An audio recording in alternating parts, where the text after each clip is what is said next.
can we have a show of hands? Berapa orang nak bercakap? 1, 2, 3, 4, 5, 6. Okey, 7, 8. Jadi, okey. Saya pun dah tak ingat dah yang mana, tapi ada 8 orang. Ini nombor 1, our lady first. Yeah. Ada mic eh?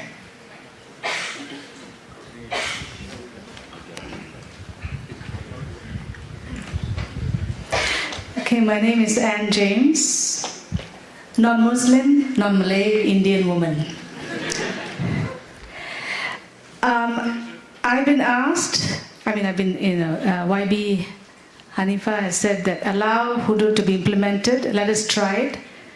And I say I'm fearful because once it's implemented, there's no turning back.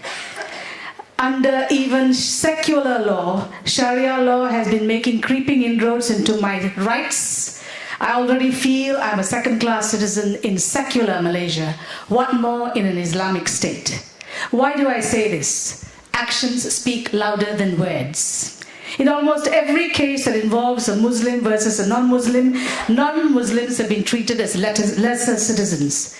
Even the Prophet, peace be upon him, would have treated me and other non-Muslims better. In custody cases involving Muslims and non-Muslims, even according to Islamic law, when the mother should have got custody, it's been given to Muslims. In conversion cases, when non-Muslim children or adults have been converted to Islam by trickery or coercion, there is no justice. The surah in Johor that was raised because some Buddhists meditated in it, that is not Islamic. In body snatching at funerals, that is not justice. The right to use the word Allah, Allah, Allah, I will say it, arrest me right now, and the right to say the word Injil in the state of Selangor is denied me. That is not Islam. And for Muslims under this system, there is no justice either. Muslims cannot leave the religion. In spite of I being told all the time there is no compulsion in Islam. Salah. Persecution of Muslim women in Borders case, where she has no power, that is not Islam. For Shiites now and Ahmadiyas, prosecuted and persecuted. And in the recent case of the Sultanah of Johor in the Sharia court, is this justice? I say, only in a secular state can Muslims and non-Muslims have justice. Secondly, according to Saudara Anafia, he says that, well, if there's a majority, then there can be, implementation of Hudud. I call that the tyranny of the majority is not a democracy. To institute Hudud for Muslims and to keep civil laws for non-Muslims is, to quote Clive Kessler, a strategic plan for instituting a creeping, historically regressive and anti-democratic clericalism. To Encik Johan, I have a question. If PAS is allowed to open the door to Hudud in Kelantan, is there a back door to open Hudud to other states? Thank you. Thank you. Thank you, Anne. Haris. Sorry, Anne, I'm going to pass this over you. Bismillahirrahmanirrahim. Assalamualaikum. Nama saya Haris Ibrahim. Let me be the first Muslim in this hall today to declare that I align in toto with the views of my friend Dr. Ahmad Farouk Musa, and in saying that I have sleepless nights at PAS's proposition to introduce Hudud. For this reason, over the years I have seen a decline where the Islamization that is presented to us, in fact, represents a slide into tyranny. Now, YB Hanifa, you have just said a little while ago that you are prepared to hear the alternative opinion. Now, Section 12 of the Federal Territory Offences makes it an offense to hold an opinion opinion contrary to fatwa. All right, let's not lose sight of that. And I've never heard PAS stand up to condemn that legislation. You said just now, prayer is personal between man and maker. Yet in every state, including Kelantan, it is an offense if you miss 3 consecutive Friday prayers. Now, I have never heard PAS stand up and condemn this legislation. Yet I am told, and we are all expected to believe, that if Hudud is to be given a chance as you ask, it will not lead to a further slide into total utter tyranny. Now, I ask you this. You talk about democracy in Kelantan since the majority want Hudud. Well, that again is presumption. But I put to you, sir, in Sarawak, I understand the majority are Catholics. Would PAS be ready to support a move in Sarawak to, and I'll tell you, if you look at the Old Testament, their Hudud puts the Hudud in Islam to shame. Would PAS be prepared to support the right of Sarawakians to introduce the Hudud of the Old Testament there as the law of the day? Finally, sir, no, you had your turn, just now, I've got the mic and I can outspeak you. Now, my last point, and then I'm going to sit down.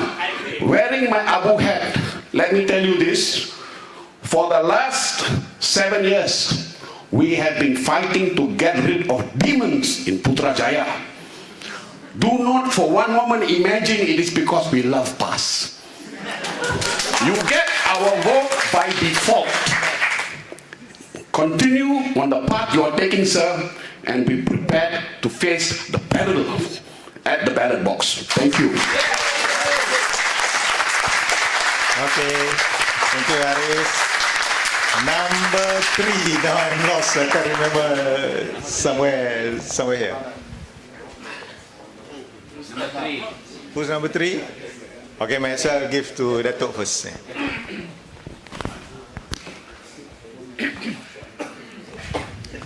Bismillahirrahmanirrahim. Assalamualaikum warahmatullahi wabarakatuh. And a very good evening. Say Assalamualaikum when I say, I think all non-Muslims can say Alaikum Assalam. Don't worry. He says, may peace be on you. Somebody might say, don't worry. They say just Mufti Taslim said boleh. Now one thing I must really start off with is, I'm very angry that you all are condemning my Uncle Mahathir, okay?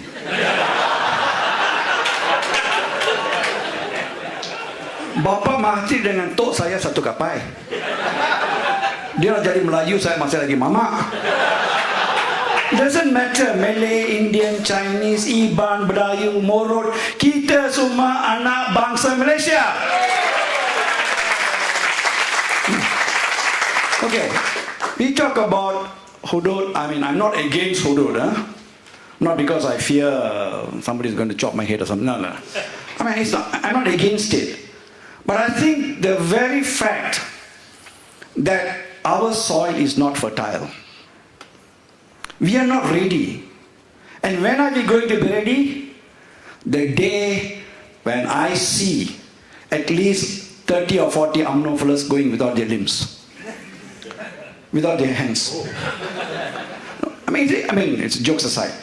I think we have to first educate the masses as to what we are speaking today. I just had come from my brother-in-law's, mother-in-law's funeral. I mean, she's just passed away. And I'm married to a person who has embraced Islam. She was a Hindu. Now, there was a question asked about Hudud. And I can see the fear. So I think the most important thing here is, just like what I was very happy that our former Mufti Asri has finally come out and said, PAS should be concentrating on social justice first, rather than Hudud. This is the same thing. I remember when Mahathir was opposing the Hudud law, I wrote to him and said, uncle, please give them their 5% royalty first. Then you talk about anything else. So similarly, I think we have to, questions, there are a lot of questions to ask, but I think Haris has already asked some questions, and he has already said what I felt the same way, that we voted for Pakatan not because we love them, because we hated UMNO to the hilt, and of course in the process after Pakatan took over Selangor, the way we see DAP, Pakatan in Penang, we have started to fall in love with Pakatan. It's a fact. Sorry? Speak for yourself. Okay. All right, Haris, I'm entitled to my opinion, okay? All right. The reasons, okay. Now, I think the question is, Hudud will pass, as well as those who are promoting Hudud, will they be ready to say, spend 5 years trying to educate and then get a referendum from the Muslims first whether they are ready for Hudud? I think that is important. You say the majority, I think out of every 10 Muslims that I speak to, 9 of them only talk about chopping of the head and stoning of death. And Islam is not that cruel. It's not cruel. So I hope this process of education, more forums, and maybe, Utusan Haram and TV3 Haram should all actually start giving education.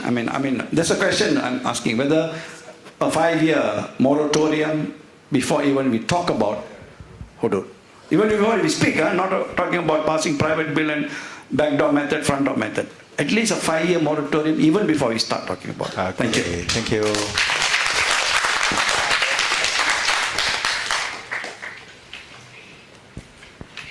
Can you introduce yourself? Yes, my name is KK Lam. I'm a concerned Malaysian. Let me complete the last ethnic group. There's an Indian. Who you are? the nephew of Mahathir. Okay. And let me complete the other part of it. That's basically the starting point. Okay. I think personally, I would have held a lot of reservation of a divine way of ruling a country. That is scary because it falls into the hand of the high priest eventually to interpret what ought to be the law of the land. And mind you, it is materialistic in its nature because the interest is at stake. And precisely our country today, since the formation of Malaya, then Malaysia, we are embedded with so many problems unsolved, ranging from the very formation of political party that divided us. Today you have MCA who recruit members purely on the racial line. UMNO, same thing, MIC, same thing, and it's importing over to Sabah, UMNOization of Sabah. And Sarawak as well, eventually. Through the name of ethnic group, through the name of religion belief or religious belief, that's how they justify their own interests. And that's why we hate UMNO so much, we hate BN so much, because there's so much interest entrenched into this, in the name of ethnic, in the name of religious belief that divide us today. That's why I'm duty bound to compare myself. I hijacked somebody's turn. Actually, I didn't raise my hand earlier on. Sorry for that. I just want to make sure tonight's forum, there is another ethnic group coming out here to say enough is enough. Okay? Now, for that, on that principle, that there shouldn't be any divine principle, is to safeguard all our interests. Should there be a new Malaysia form in the next general election, or for that matter, beyond our lifetime? Let us be very clear on this point. and I just want to bring up this to PAS in particular, is that the most pressing issue that you raise an issue where UMNO is clearly at the back of their mind, saying a big thank you for you to give a God-sent strategy for them, to undermine all the effort. Not that we like Pakatan. By default, that is the most formative system in front of us, where we have to give rise to a change of government. If one day there is no sign of change of government, there is no hope in this country. Both, if you want to realize it in the most truly integrated Malaysia, or for that matter in a more equal Malaysian society, it won't happen. So what lies in front of us? Is that the most pressing point where Hudud you have to implement today, and you create the so-called democratic discussion nationwide, and I think it gives rise to a lot of divisions. Maybe even the split up of Pakatan itself. Is that what we want to see? No. So therefore, convey back. Okay, never mind, we can have our own personal difference in terms of how we look at the thing, but whether you like it or not, there is a basis. There is a basis of the constitution lie in front of us, and I think you are quite right in the sense that it is more secular. To me, it is more secular than religious. No two way about it. We have a separation of power, we have all sorts of things. If that is not a secular state, you ask any law student, then what state it is? Okay, now I know I hijacked this thing here. I am sorry for that candidate. This is the point which I think PAS should really convey back.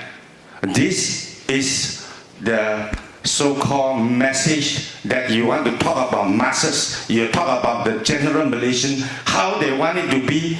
Keep all this divisive issue away. And I don't think that is too much to convey. Thank you. Thank you very much, KK Lam. Our number 9 have jumped the queue. Can we have?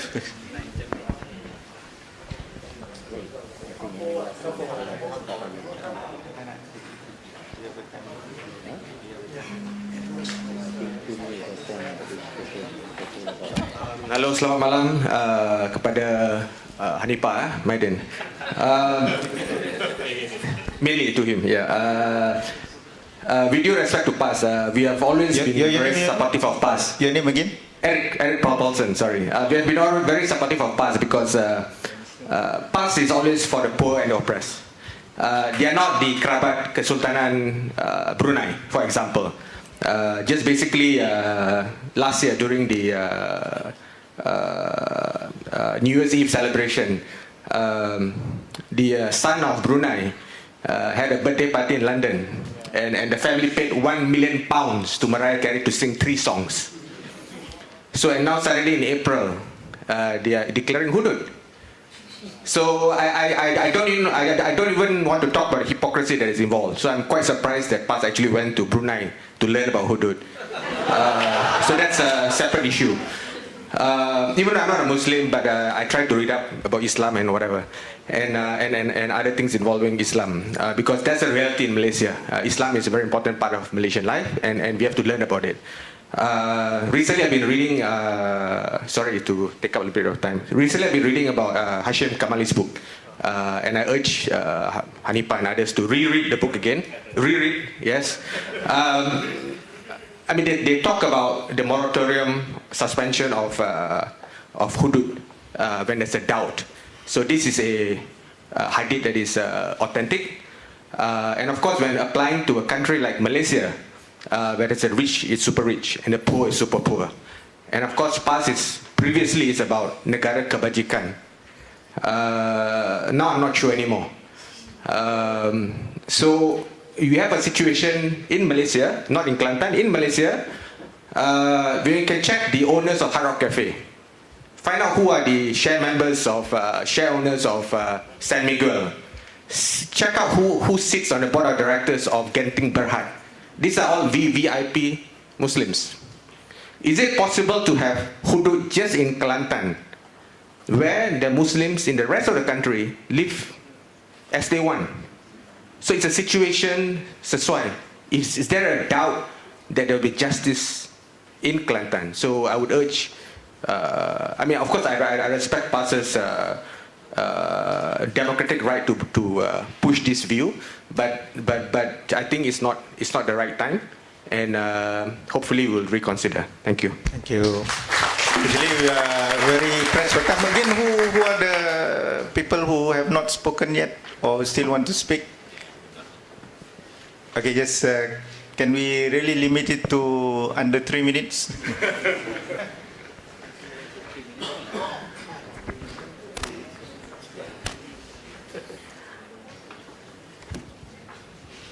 Assalamualaikum warahmatullahi wabarakatuh. Saya dari Sabah, Bumi Putra Sabah yang beragama Islam, dan saya kira kita lebih lengkap, ada Cina, ada India, ada Bangla sini kan. Yes.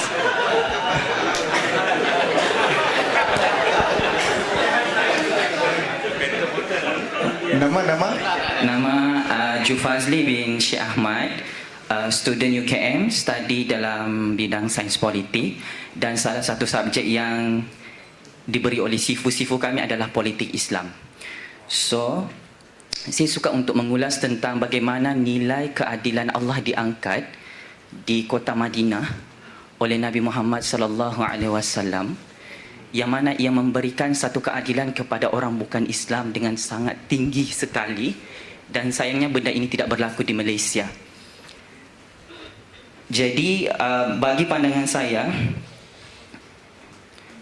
adakah bagi pendapat wakil daripada PAS yang berhormat Muhammad Hanifah Maidin, adakah sesuatu perundangan yang dilaksanakan yang tidak dijenamakan sebagai Islam, sedangkan ia mengangkat nilai keadilan Allah, adakah itu tidak sudah menjadi satu penerimaan kepada masyarakat? Adakah wajib untuk kita menerima satu perundangan yang berjenama Islam, barulah kita katakan adil? Adakah sebegitu? Sebab YB tidak pernah memberi respon terhadap ulasan daripada panel terakhir kita malam ni tentang negara-negara walaupun tidak menggunakan jenama Islam, tetapi nilai keadilan Allah itu jelas kita lihat di negara tersebut. So, kalau sudah negara lain cuba mengeksploitasi agama Allah sehingga keadilan Allah itu tidak terlihat di negara Islam, adakah itu tidak menjadi fitnah kepada peribadi Islam kita sebagai individu? Kedua, adakah penyelesaian sebenar hari ini tentang ingin melaksanakan hudud atau tidak melaksanakan hudud? Sedangkan identiti Islam di dalam dewan ini diragui oleh orang bukan Islam sendiri.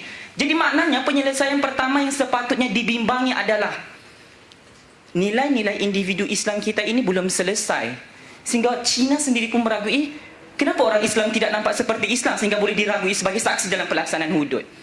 Apa respon YB? Ketiga, Islam ini 3 minit kan? Islam ini satu, tidak ada menghormati perbezaan pendapat, awak perlu terima. Islam ini adalah sesuai setiap zaman, dan setiap pengamalan yang dilakukan oleh Rasulullah itu perlu disesuaikan dengan zaman dan cabaran dan kompleksiti masyarakat.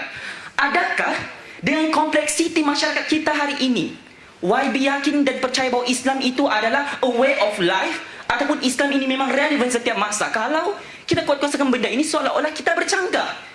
Jadi kesimpulannya, dengan rendah diri, saya mengharapkan jawapan yang seadil-adilnya. Saya yakin jawapan itu ada satu, dan kalau itu tidak berpihak dengan kita, kita perlu akui. Jika berpihak kepada orang yang kita perlu akui. Terima kasih. Terima kasih.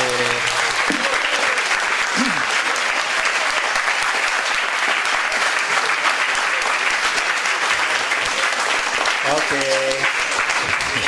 I think I need to be brutal now. If not, if we have teh tarik, probably we can go to 11:30. But since we are not serving teh tarik, I think this is a good beginning. But I and very interesting session that we have here. Very passionate, but very nice environment. The jokes and the take-home messages and so on. But I still have got to give a for all three minutes to round up. Okay, we can continue this discussion probably his Facebook and later. So not Anifa first. I think give Farouk first. Yeah, I'll just be brief. First of all, I would like to say that this idea about my proposition that there was no punishment in the Quran regarding apostasy, and he said that was, he has said that from Mahathir. I'm saying that these are serious Islamic scholars. Sheikh Taha Jabir Al-Wani in his book La Ikraha Fi Din, there shall be no coercion in matters of faith. And there are many other scholars that can quote. I have like a list of 20 to 30 scholars of Islam, right? And these are Islamic scholars. And you cannot simply say that, oh, this is because it has been mentioned by Mahathir, so it must be false. That's not very intellectual in our understanding of things. And secondly, this, he was talking about zina. And he said that zina was a verse that was abrogated in the Quran. Now we have a very learned Islamic scholar here, YB Sa'ari Sungit, right? When you talk about an-nasikh wal-mansukh, it means that the verses will still be in the Quran. But people argue whether the verses have, is categorized as mansukh. But now you could not even find a single verse on zina, on basically adultery, and stoning of adultery in the Quran. So it was not mansukh, it was not abrogated. It wasn't there. It simply wasn't there. It was just a pure hadith. And what's the problem with hadith? In Islamic theology, no, I'm talking to a past person, so he should be more learned, right? And Dr. Sari Sungit will interject if I was wrong. Like I'm telling is that what is the status of hadith as compared to the Quran? In Islamic theology, Al-Quran is qat'i, we call it, indisputable, right? But hadith, no matter how it is still categorized as zonni, disputable, right? So that is the reason why we are saying that, why we have to adhere first to the clauses in the Quran and not the hadith, right? And finally, I want to say that I hope past people who are here understand that, like he was saying, what did I say to be consistent in my struggle and things like that. No, he argued for hours in the parliament and stuff. Probably he didn't know that I'm a deputy chairman of Bersin. And I fought for free and fair election, right? And I'm also a director of C4, Center for Combating Corruption and Cronyism. So meaning to say that the thing why we're talking here today is because we feel for past closer than we feel for UMNO, right? So we had fought so far for this country. We don't want it to be, we want a change in regime. That's why we've been fighting. And because of that, we don't want past, because of this Hudud thing, is basically biting the bait that was being, given by UMNO, right? That's the thing. That's the reason. Because it's going to destroy and disrupt whatever that we have worked before. Remember, 1999, if I'm not mistaken, why DAP broke off from, at that time it was Barisan Alternative, right? It was because of this. And now you are asking what? Now, of course, I don't think DAP will desert Barisan Pakatan Rakyat. But probably, like some of the UG group, the Unity Government group in past, they might want to coalesce themselves with UMNO, and it's going to be a disaster. What we had worked so far, basically we are, because of this particular issue, we are going to let UMNO to be in charge for the next 50 years. Thank you. Sharizan next. Shah Johan.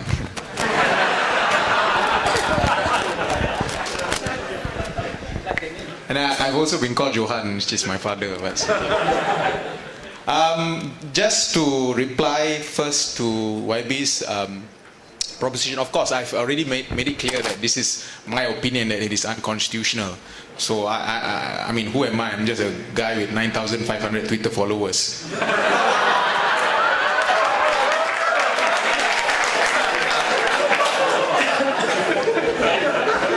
Which answers the second question about the followers or something like that. But I think, yes, Islam falls under the states, but as I've mentioned, the power to create offenses against the precept of Islam is limited because it says that except in regards to matter included in the federal list. So that's why I say that you have to look at the federal list, because what you're doing is not just simple matters in regards to matters against the precepts of Islam, but actually you're creating penal laws. So therefore, you should go to the federal list. And the Constitution itself states that if there is inconsistency, federal law should prevail. So that's why I say that it's actually rightly in the federal list. And as for the case Muhammad bin Daud, what was in question at that particular instance was whether Parliament had the capacity to make laws pertaining to religion. And the court decided that although this seemed like a penal law, but actually it rightly falls under Islamic law, so therefore federalist. So that's why the court in Muhammad bin Daud decided that it is actually unconstitutional. And I would just like to say that in the case of Che Omar Cik So, it's quite clear that the Supreme Court, and this has not been overruled yet, that Supreme Court says that Malaysia is a secular, the constitution is a secular constitution. Okay, so now putting aside the legal arguments, we can argue until the goats come home, but I think I just want to make a personal opinion, because so far I've just been giving legal opinions, of course still my personal view, but in terms of what I feel about this whole thing. Now, to me, hudud is just one part of the whole. Okay? When you talk about Sharia, you're talking about the whole system. Islam as a complete system. Right? And hudud is just one part of that system. So when you take one part of that system, you plonk it down into this current system, most likely what you're going to get is what we're going to see: injustice. So instead of getting that justice, that Islamic justice that we crave for, what we are creating is in fact injustice. Because as I mentioned, straight away in an Islamic state, hudud is for all, not just for Muslims. Because you can't have different laws for different people when it comes to equality, right? So in the present constitutional framework, in the present country that we have, you cannot implement this, because you must have an Islamic state. You must have a Majlis Shura, for example, right? You cannot have a banking system with interests, for example. You cannot have judges. You must have qadis who play an inquisitorial role. You know, can we even have monarchies in an Islamic state? So you plunk it down like this, you take it and you're putting it, it's going to create injustice. And I want to say, instead of focusing on these things, why don't we ensure that the systems that we have are sufficiently Islamic? Already we see problems. How many of us have heard of examples where, you know, single mothers are not given what do you call it? Nafkah, for example. And what are we doing about it? We still have 3 years. We still have homeless people out there. And what are we doing about this? right? Why don't we focus on all those things? Social justice, as Asri said, first, before we implement this. And my last point, I just like to quote something from a very, very interesting article that I say.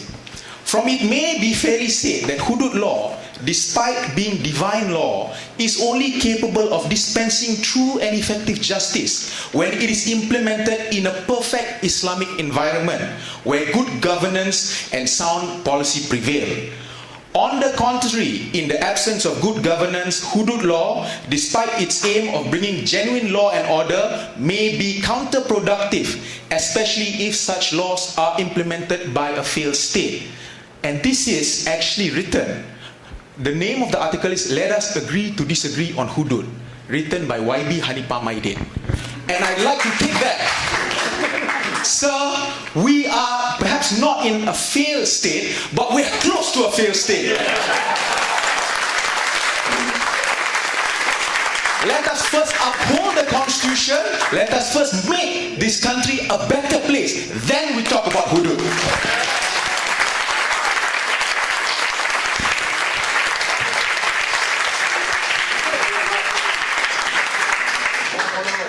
Ya, sama ada saya akan terus panaskan situasi atau menyejukkan situasi.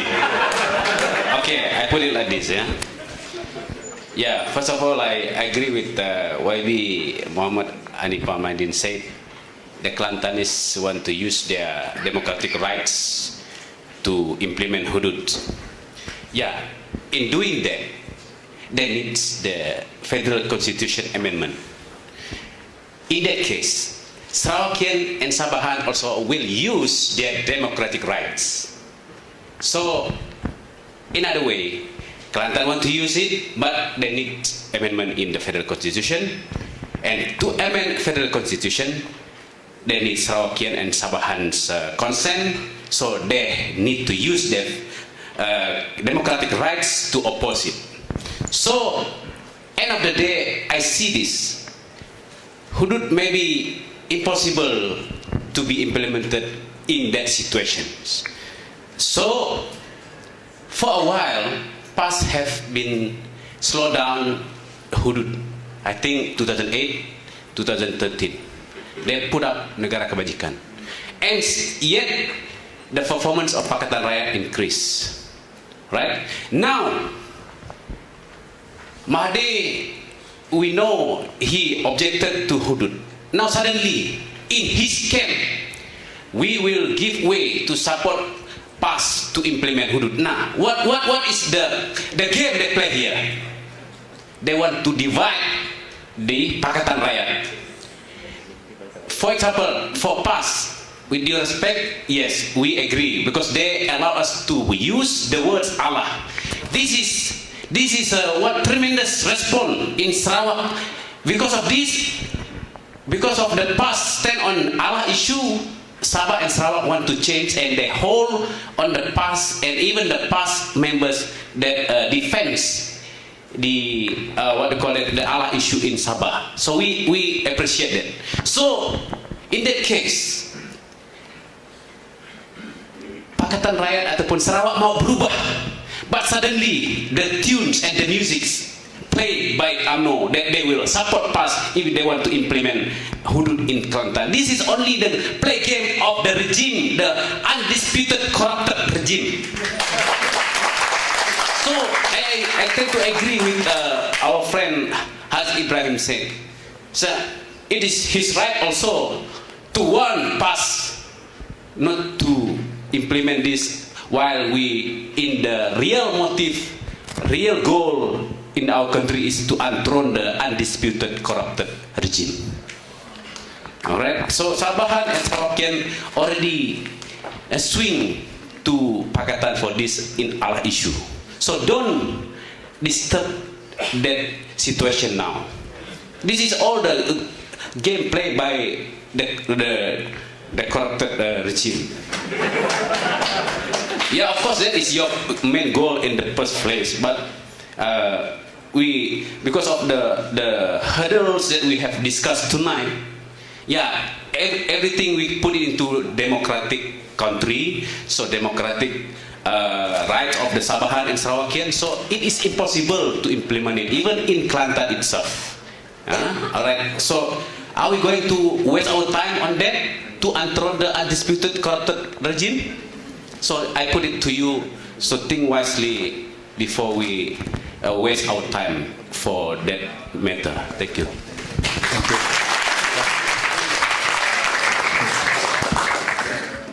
Thank you for those who have asked questions. I don't know whether I have luxury of time to answer all the questions because it seems that even though we have four panelists, as if we see, it is only me which attract attention. But that shows that I know when I came here, I know that this is going to be the hostile environment, but I'm willing to listen and to exchange views. I'd like to maybe respond to what my learned friend Haris Ibrahim. Unfortunately, he is no longer a lawyer, but he don't believe in our judicial system can really bring justice. Anyway, so his question just now. Okay, is he pointed out about section 12 of Hadis Felda Wilayah Akta Wilayah Persekutuan, which say that you cannot question the fatwa. For your information, even our MP from Shah Alam, because he said whether PAS have made a statement. Officially, PAS has not made a statement. I have to concede that. But in MP for Shah Alam, YB Khalid Samad, he also disputed. He in fact questioned the fatwa of the issue of Allah. Then he took the risk. He was against the tide of the Muslim who have the UMNO's mentality. But I know that it's not really easy for us to, because the mainstream seems to that the fatwa is binding. Once you make a fatwa, it's against the law to question the fatwa. I strongly believe that it's wrong, because fatwa should be open to opinion. It should be open to criticism. The problem is please don't judge us based on what UMNO has been doing, please, because past we also sometimes have the problems with the laws, the so-called Islamic laws passed by the UMNO regime. We may have different opinions here, but we are united that UMNO is corrupt. We are also united that UMNO should be wiped out from Malaysia. I mean, politically. This is what when you talk about priority, that's why I was whispering to the moderator. The way I heard about this argument as if that we are in the meeting of Pakatan Rakyat. Because in the Pakatan Rakyat you also discuss about whether it is a priority now to introduce hudud. So as if now I presume that all our Pakatan's supporters here. So unfortunately, we should have UMNO guys who should have stood up and ask questions. Anyway, I personally speaking, I'm not talking from past point of view. Personally speaking, I totally agree that even though I agree with hudud law is divine law, I also agree with your opinion that should be not the priority right now, as a personal opinion. But you must understand that when you belong to political party, personal opinion does not count.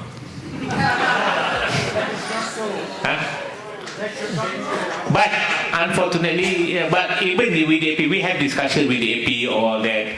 That's why I'm talking, because this debate is about hudud. It's not whether it is a priority or not, because I believe that we want to engage in how do you view hudud. So that's why I was just now highlighted the principle of democracy, why the Kelantan is when you talk about the strategy, of course is different thing altogether. I'm talking about when you say I was defending when you said that Hudud law is unconstitutional. So I said there are opinions that Hudud law is unconstitutional. So I said I was responding.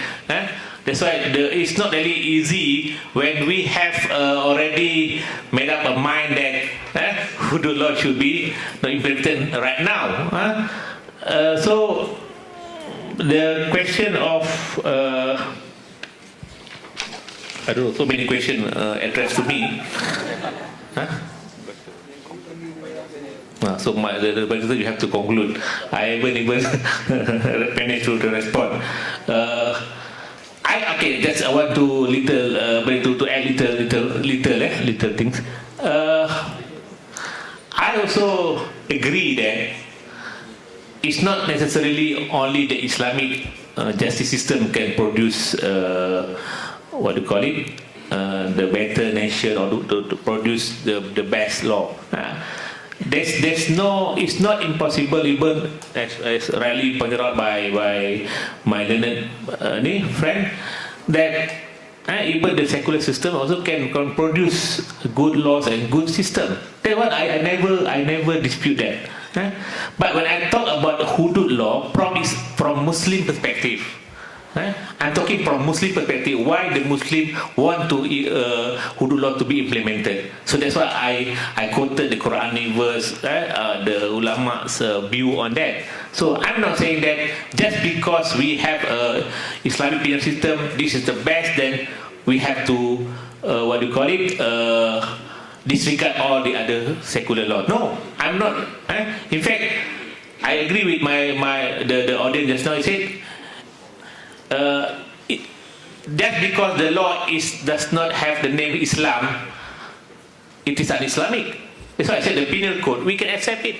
We accept that penal code is part of the ta'zir punishment. Then it is also recognized by Islam.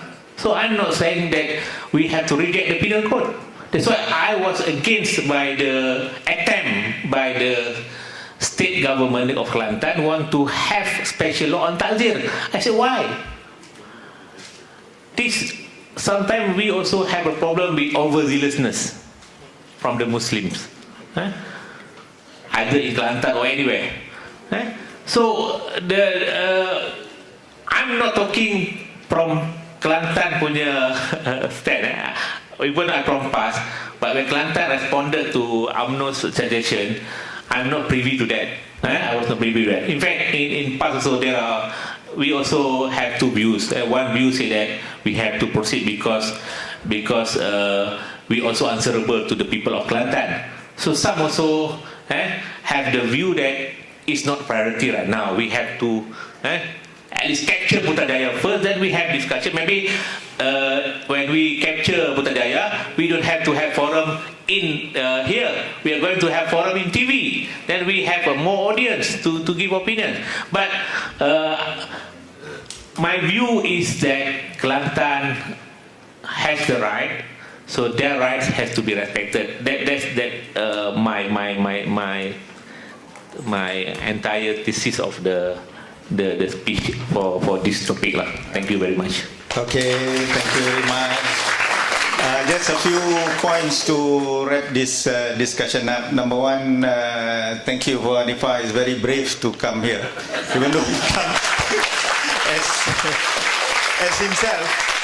But of course, you have to take the opinion of the attendees here for past. We also respect everybody's rights, but of course we also remember rights with rights goes responsibility as well as consequences, So those are things that's good. And come to think of it, not only Hudud law given cause injustice in wrong hand, any law actually, in the wrong hand, you'll do injustice. Sorry, happening moderately. Yeah. They are seeing it here. Yeah. Saying the obvious. Nanti dulu They already formed the panel already. Putrajaya dan Kelantan are formed panel. Okay. Okay, and we hope that nothing here is personal, even though they have a personal thing just now. we keep it to the points. These are areas where we have got to consider. I think the challenges have been put across very well, and I'm also actually. I think the one thing I got to mention is everybody here seems to say, keep PR together, don't split. This issue can split you. You know? All right. And then I'm also pleasantly surprised that actually many of you are very learned in the justice of Islam from the Muslims. So keep it up. There is something that we all can do to make Malaysia better together. Thank you very much.